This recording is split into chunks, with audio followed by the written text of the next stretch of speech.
I thought I was just renting a room €1, but the day my landlady €S friend smiled at me, I realized I €D stepped into a world I wasn't €T ready for €, and maybe, deep down, I wanted to be. I had only been living in Alina €S townhouse for 3 weeks when it happened. It was one of those bright Saturdays where the world feels softer somehow. Warm sunlight spilling across the front garden, the scent of jasmine drifting lazily through the air. I had just returned from a short morning walk when I heard her voice call out from the patio. Ohi Elena said, leaning lightly against the doorframe, a delicate china cup in hand. She was 42, confident in a way that didn't T need to be loud. There was something effortlessly graceful about her the way she carried herself, the quiet strength in her posture, even the soft way her chestnut hair framed her face. We re having tea in the garden she said with a warm smile. We come join us for a bit. I hesitated, brushing my hand over the back of my neck. EO, I don't T want to intrude. She tilted her head slightly, that playful glint in her eyes I was starting to recognize. Re not intruding, re part of the house now. I followed her through the hallway and out onto the patio and theta s when I saw them. 2 women sat at a round iron table beneath the shade of an old oak tree. Both around Alina s age, but strikingly different from each other. Sophia elegant and composed, her soft blonde waves catching bits of sunlight. She had the kind of presence that drew you in without trying, her posture perfect, her smile patient and knowing. Marina, on the other hand, was all energy. Auburn hair tied up loosely, a vibrant floral dress flowing around her knees, her laughter carrying softly in the breeze.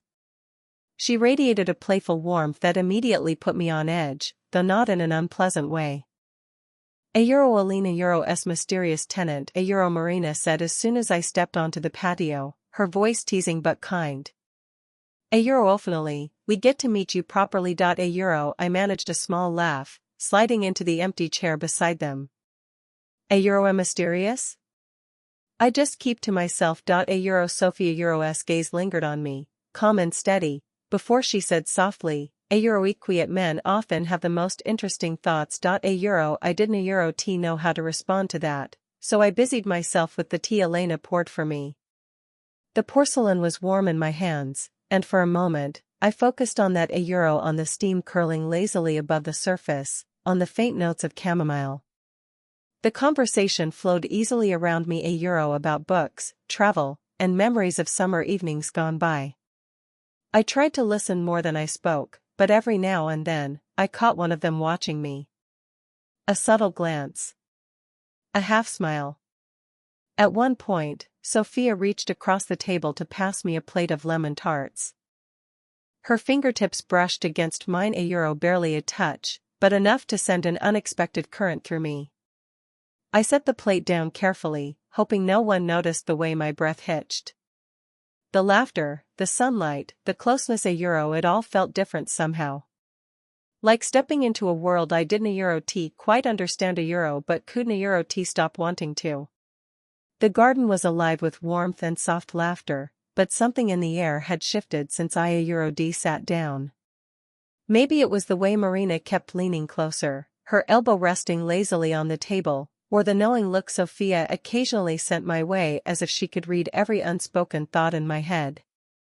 Marina began, swirling her spoon slowly in her tea, her voice lilting with amusement. Alina tells us you re 25, I nodded, setting my cup down carefully. Ethita s right. She tilted her head, studying me like I was a puzzle she was half interested in solving. She hummed softly. Young. Fresh. Still figuring things out. There was nothing mocking in her tone. Playful, maybe, but curious too. Sophia s smile widened just slightly, her voice low and measured. Looks calm enough, Marina. Maybe he knows more than you think. Marina laughed softly, a melodic sound that seemed to match the summer breeze. I am sure he thinks he does.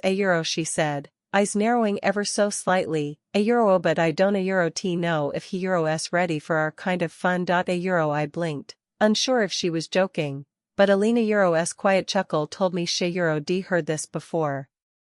Sitting across from me, she sipped her tea and finally spoke, her voice warm but firm. A euro a Marina, don't a euro t scare him off. A euro Elena said, shaking her head.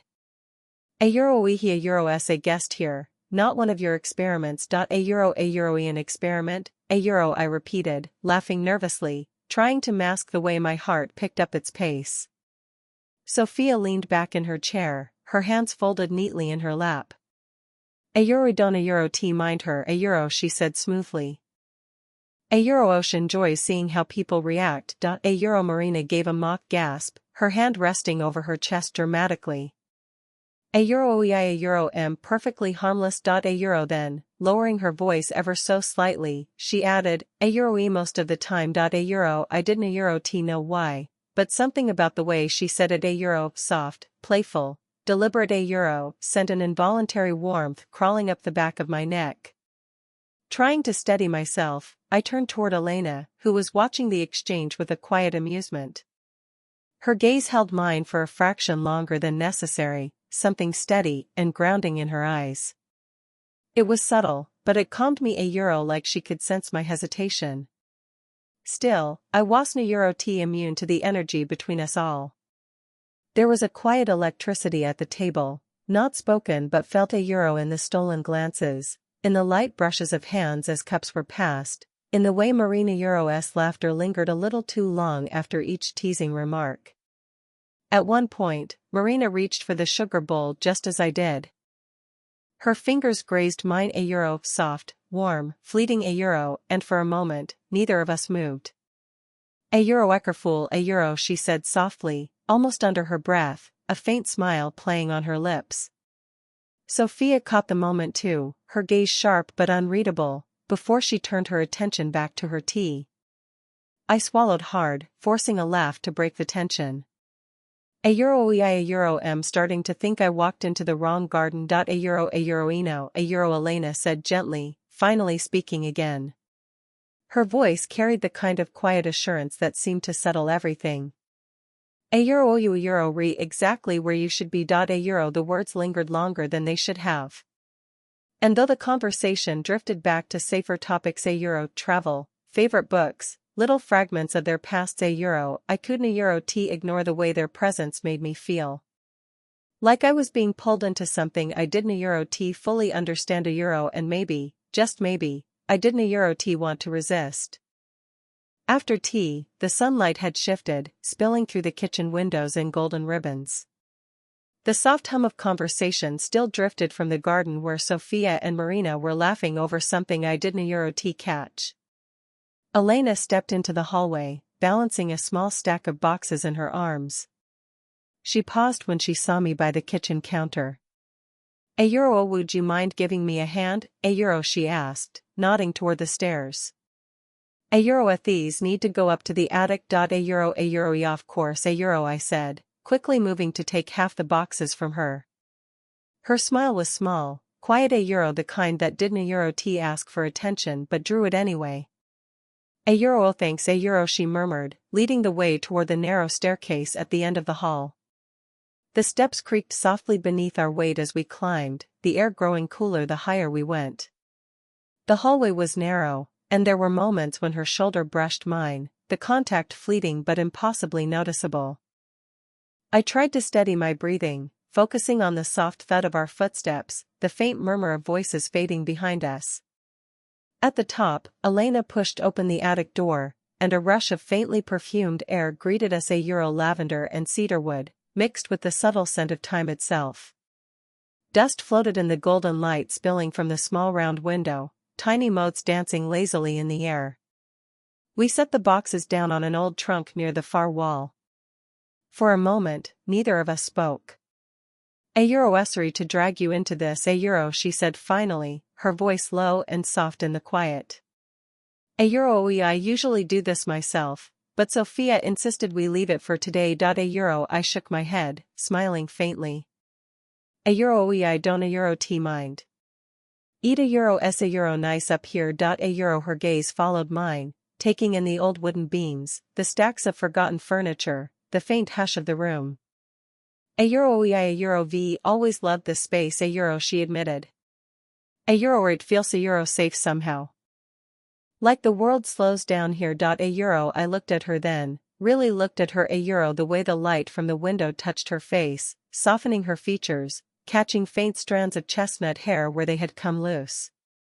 She wasn't a euro t looking at me, but at the room, lost somewhere in her thoughts. There was something unspoken between us a euro delicate, fragile, like a thin thread neither of us wanted to pull on just yet. As I stepped closer to pass her the last box, my hand brushed against hers. The touch was accidental a euro brief, barely there a euro, but the warmth of it lingered longer than it should have. Her fingers paused for the smallest fraction of a second before she took the box, her expression carefully composed. But when her eyes finally met mine, something passed between us. A quiet awareness. I cleared my throat softly, suddenly conscious of the stillness around us, of how close we were standing. A euro thanks a euro she said again, almost in a whisper. I nodded, unable to trust my voice. And for a heartbeat a euro in that dusty attic, with sunlight spilling across the wooden floor a euro it felt as though the air itself was holding its breath. By the time evening settled over the townhouse, the weather had turned. Clouds rolled in heavy and low, and the soft breeze from earlier was replaced by the restless whisper of wind through the trees. The four of us gathered in the living room a euro Elena curled into the armchair near the window, Sophia and Marina sharing the sofa, and me on the opposite end with a cup of tea warming my hands. Outside, the first drops of rain tapped gently against the glass. A euro I love nights like this a euro Marina said, pulling her knees up beneath her vibrant floral dress. A euro storms make everything feel a euro alive. A euro Sophia smiled faintly at her, tucking a loose strand of blonde hair behind her ear. A euro or maybe they just make you notice things you usually ignore a euro she said softly, her gaze drifting toward the window. Before Marina could respond, the lights flickered a euro once, twice a euro, then went out completely, plunging us into darkness. A surprised laugh escaped Elena Euro's lips. A euro she said, setting her cup down carefully, a euro a euro's one way to make the evening interesting. A euro I heard her footsteps cross the room, the faint rustle of fabric as she rummaged through a drawer. Moments later, the warm glow of candles lit the space a euro golden pools of light flickering across soft faces and dark wood. Shadows danced lazily along the walls, and suddenly the room felt smaller, closer, like the rest of the world had faded away. We sat in silence for a moment, listening to the steady patter of rain and the occasional rumble of thunder rolling far away. It was Sophia who broke the quiet first. A euro I used to love nights like these when I was younger a euro she said, her voice low and thoughtful. A euro when my husband and I still lived together. We euro sit on the balcony for hours, just a euro talking. About everything and nothing. A euro her words carried a heaviness, and the silence that followed was respectful, almost tender. Marina reached across the sofa, resting her hand briefly on Sophia Euro's knee. A euro you euro allowed to miss the good parts a euro she murmured gently. Elena leaned back in her chair, her expression soft in the candlelight. A euro sometimes missing something is the closest we get to keeping it a euro she said, almost as if speaking to herself. I found myself watching them a euro these women who carried their stories so quietly, who laughed so easily but carried so much beneath the surface. I felt strangely honored to be here, part of this little circle they a euro let me into. Elena handed me a glass of wine, her fingertips grazing my palm a euro a fleeting, deliberate touch. My chest tightened slightly, though I kept my expression neutral. The conversation turned reflective after that a euro about choices made, moments missed, dreams half fulfilled. I didn't a euro say much, but every now and then, I caught so many a euro's gaze lingering on me longer than expected. The candles burned low, the rain softened, and in that golden, intimate quiet, it felt like the four of us were breathing in the same rhythm. For the first time, I realized this was no longer just Alina Euro's house. It was beginning to feel like home. The rain outside softened into a gentle drizzle, but inside the living room, the quiet felt heavier, somehow comfortable, yet charged.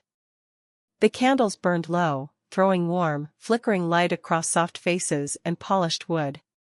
Sophia curled her legs beneath her on the sofa, resting one arm along the backrest. Her blonde hair caught the candlelight like spun gold as she swirled the last of her wine slowly in the glass. Marina, next to her, leaned back against the cushions, humming faintly to herself, a faint smile resting on her lips. I sat at the far end of the sofa, acutely aware of how close they both were. Every small movement felt amplified in the silence. The brush of Marina Euro's sleeve against my arm, the shift of Sophia Euro's knee just inches away from mine. You re quiet tonight, Sophia said softly, turning her gaze toward me. Her voice was low, steady, the kind that made you feel like she already knew the answer before she asked. I cleared my throat, trying to sound casual. Just listening. It's nice hearing your stories. Marina tilted her head, studying me. You are a good listener, she said with a small, teasing smile. But I wonder what you re not saying. Before I could respond, Alina Euro's voice floated gently across the room. She was sitting in the armchair by the window, her fingers curled loosely around her own glass, watching us with that quiet, thoughtful expression I was beginning to recognize. Speaks when it matters, she said simply, her tone carrying a subtle weight. I met her eyes across the room, and for a moment, it felt like the air between us tightened. She didn't look away, and neither did I not until Sophia Euro's soft laugh broke the silence. Marina shifted slightly, closing the small gap between us, her shoulder brushing mine in a way that felt deliberate this time. I like people who listen, she murmured, her tone playful but light, her perfume faint and sweet. Sophia leaned forward, resting her chin on her hand, watching me closely. Too, she said softly, her words lingering just a little longer than necessary. The moment felt fragile, suspended a balance between comfort and something unspoken. I wasn't sure if I should lean into it or step away, but I knew I didn't want the evening to end just yet. Elena stood slowly, setting her glass on the small table beside her chair. Late, she said gently, though her voice carried no insistence. We could stay a little longer. No one moved. The storm outside had faded to a whisper, the faint scent of rain drifting in through the open window. The room felt warm, almost dreamlike. Like time had slowed just enough for us to notice every breath, every glance, every small shift closer. And as the candles burned lower still, I realized something had changed tonight. Whatever this was, whatever we were becoming, it wasn't just casual anymore. The house was quiet the next morning, the kind of stillness you only notice after a long night of lingering thoughts. I woke earlier than usual, the memory of candlelight and soft laughter still clinging to me like perfume. Padding down the hallway, I followed the faint aroma of freshly brewed coffee into the kitchen. The sunlight spilled lazily through the half-open curtains, painting the wooden floor in pale gold. Elena stood by the counter, her hair loosely tied back, her silk robe draped casually over one shoulder. There was something unguarded about her this morning, softer, calmer, as though the quiet suited her. Morning, I said softly, not wanting to break the hush between us. She turned, smiling faintly. Morning, she echoed, sliding a steaming mug across the counter toward me. Tea sleep either, I shook my head, taking the cup carefully. Not really, I admitted. Last night, it felt different somehow. Her gaze lifted to mine briefly, steady but unreadable. A different good or different overwhelming, I hesitated, fingers tracing the edge of the mug. Good, I said finally, my voice low. A euro adjust a euro unexpected. A euro she nodded once, as though that was the answer she was hoping for. A euro Sophia and Marina can be a euro intense sometimes. A euro she said with a small, knowing smile. A euro Othi forget people need time to adjust. A euro I laughed softly, leaning against the counter. A euro I don't a euro T mind. They make the house feel alive. A euro her expression warmed at that, though she didn't a euro T reply immediately. Instead, she poured herself another cup of coffee, her movements unhurried, almost deliberate. For a few moments, we stood there in a comfortable silence, sipping quietly while the soft hum of the refrigerator filled the room. It was ordinary, yet strangely intimate. A euro the kind of silence where you become aware of every small detail, the faint rustle of her robe, the way sunlight caught the strands of her hair, the steady rhythm of her breath. Then, unexpectedly, she spoke. A euro Othi like you know, a euro Elena said, her tone casual but carrying weight beneath the words. A euro Sophia, Marina euro they said you have a gentleness about you. A euro I glanced at her, surprised. A euro gentleness, a euro she met my gaze fully this time, her eyes soft but steady. A euro a euro s rare a euro she said simply, taking a slow sip of her coffee. Before I could respond, footsteps padded softly into the kitchen. Marina appeared first, barefoot and still sleepy-eyed, humming faintly as she reached for a cup. A moment later, Sophia followed, stretching lazily, her silk robe loosely tied around her waist. A euro morning a euro Marina murmured, leaning against the counter beside me, close enough that I caught the faint trace of her perfume. Sophia smiled faintly, her voice soft. A euro looks like we euro re all up early today. A euro the four of us shared the small kitchen quietly, the soft clinking of cups and the muted rustle of fabric filling the space. It wasn't a euro tea loud or chaotic. A euro it felt a euro easy. Natural. And yet, beneath the ease, something had shifted. I wasn't a euro tea just a Lena euro tenant anymore. Somehow, without realizing it, I a euro D stepped into their private world. A euro and I wasn't a euro T sure I wanted to step back out. By Sunday morning, the storm had passed, leaving the air clean and fresh, carrying the faint scent of damp earth and blooming jasmine through the open windows. The house felt different somehow. A euro lighter, warmer, as though the tension from the previous night had settled into something softer, quieter. Elena had invited all of us to brunch in the garden, and by late morning, the table was set beneath the old oak tree. The sun filtered gently through the leaves, dappling the tablecloth in shifting patterns of gold and shadow. A soft breeze carried the aroma of freshly baked bread, sliced fruit, and rich coffee. Marina was already there when I stepped outside, sitting cross-legged on one of the wooden benches, tying her auburn hair into a loose knot. A euro finally, a euro she said, smiling playfully as I approached. A euro I thought we euro D have to start without you. A euro you wouldn't a euro T dare. A euro I replied, matching her teasing tone, and she laughed softly, waving me toward an empty chair. Sophia sat opposite her, elegantly composed as always, pouring tea into delicate porcelain cups. A euro good morning. A euro she greeted, her voice low and smooth, her warm gaze meeting mine for a moment before drifting back to the teapot. Elena appeared last, carrying a tray of warm croissants from the kitchen. She set it down between us, brushing a stray strand of hair from her face as she took her seat beside me. There was no announcement, no shift in her expression, but the simple fact that she euro D chosen that seat. A euro close enough that our arms almost touched. A euro made my chest tighten in quiet awareness. The brunch unfolded easily, laughter threading through the soft clink of cups and plates.